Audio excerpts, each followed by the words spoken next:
أول تعليق له عقب اعتقال طليقته دنيا فاطمة، قال البحراني محمد تورك أنه لا يتمنى السجن لأي أحد، سواء قريب أو حبيب أو حتى عدو.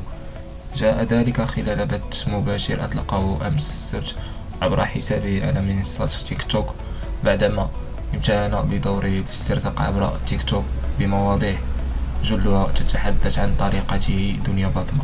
وقال محمد تورك ما معناه أن رغم كل ما حدث فهو يتمنى الصبر لطريقته الثانية وعائلته وكذا جمهوره الذي يعيش حالة من الصدمة بعد تنفيذ العقوبة الحبسية الصادرة في حقه. وفيما يخص قضية حمزة مومبيبي، حري بالذكر أن تورك وقبل أيام فقد شمت في دنيا فاطمة واتهمها بتهم خطيرة كما سخر منها ومن شكلها، بل زاد في تصريحاته بثها على حسابه تيك توك أنه نادم على الارتباط بها وأنه يلوم نفسه على سوء الاختيار.